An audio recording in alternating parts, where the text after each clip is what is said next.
मतलब हो गया ना, जमीन और आसमान का फर्क आ गया है जनसंख्या में। तो उसको वो किस आधार पे करना चाहते हैं? और अगर उदाहरण के तौर पे इन्होंने सीख ली है, जो मन की बात करते हैं ना देश के प्रधानमंत्री महोदय, वो जवाहरलाल नेहरू जी से सीख ली है इन्होंने। वो मन की बात किया करते थे रेडियो पर, वो लोगों के दिलों में बसे हुए थे, तो वो करते थे। अगर सीख लेनी है तो इन्हें स्वर्गीय पूर्व हमारे प्रधानमंत्री राजीव गांधी जी से लीजिए। राजीव गांधी जी से लीजिए कि देश में महिलाओं की भागीदारी राजनीति की मुख्य धारा में सुनिश्चित प्रतिनिधित्व देने के लिए जो उन्होंने संविधान के 73वें और 74वें संशोधन के माध्यम से किया, और नगरीय निकाय पंचायती राज संस्थाओं में संवैधानिक मान्यता देते हुए महिलाओं को 33% आरक्षण दिया। उसी के कारण आज महिलाएं पंच, सरपंच और प्रधान, जिला प्रमुख, मेयर, चेयरमैन बनी। वो किसकी देन से बनी? कांग्रेस पार्टी की देन से बनी है। उन्होंने गांव और ढाणी की जो महिला गांव में बैठी घूंघट में थी, वो भी आज राज में भागीदारी करके और अपनी कुर्सी पर बैठी है। तो किसकी बदौलत है? वो है सिर्फ और सिर्फ कांग्रेस पार्टी की बदौलत है। ये सीखना चाहिए इनको, बीजेपी वालों को, बीजेपी के शीर्ष नेतृत्व को, ऐसी बात करते हुए कि क्या करना है। संविधान के 16 अप्रैल 2026 को इस संविधान के 106वें संशोधन में करके 2023 में अनुच्छेद 334A से महिला आरक्षण कानून लागू किया गया है, और आज हमारे देश में लागू है वो।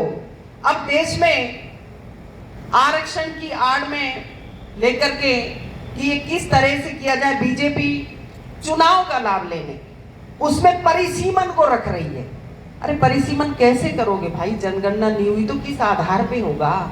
आपके पहले सांसदों की जो भाषण है वो सुन के फिर आप निर्णय ले लीजिए। परिसीमन का उसमें एक डाल करके लाइन और आगे लिख दिया महिला आरक्षण बिल।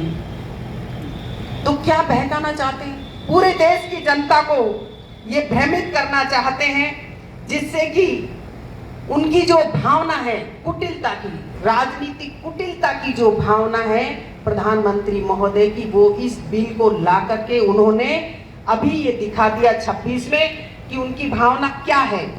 पूरे देश में जब चुनाव चल रहा है, बड़े राज्यों में, और अब चुनाव में लाभ लेने के लिए परिसीमन का बहाना ये लगा रहे हैं। आज तक मेरा मानना है जितने भी बड़े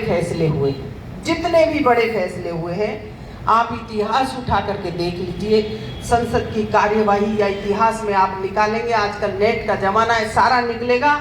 जो भी फैसले हुए देश के हित में, महिला के हित में, युवा के हित में, किसान के हित में, सारे के सारे कांग्रेस पार्टी ने किए। नरेगा जैसी योजना, तो ये सारे काम कांग्रेस पार्टी ने ही किए हैं, और इनको सीख लेनी चाहिए कि हम भी ऐसे ही देश के हित में काम करें। ये बताऊं क्या काम कर सकते हैं? एक नॉर्मल सी बात है, आप सब देखते हो कि जो भी दिया देश को महिलाओं के लिए, मैं बता देती हूँ कि महिला देश की प्रधानमंत्री पहली श्रीमती इंदिरा गांधी, प्रतिभा पाटिल जी राष्ट्रपति बनी, भारत देश की जो पहली मुख्यमंत्री वो महिला कांग्रेस पार्टी ने दी, और हमारी पार्टी की जो राष्ट्रीय अध्यक्ष रही है वो भी एनी बेसेंट जी, सरोजनी नायडू जी, नेलिसेन गुप्ता, इंदिरा जी, सोनिया जी, ऐसे महिलाएं रही हैं। और प्रथम लोकसभा अध्यक्ष भी मीरा कुमार को हमारी कांग्रेस पार्टी ने ही दिया।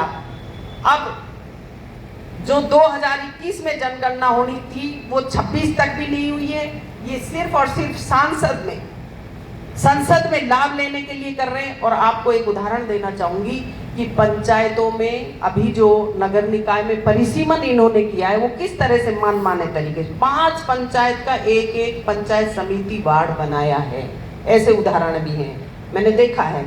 और असम और जम्मू कश्मीर में जनता के विरोध के बावजूद भी इन्होंने परिसीमन कर डाला है।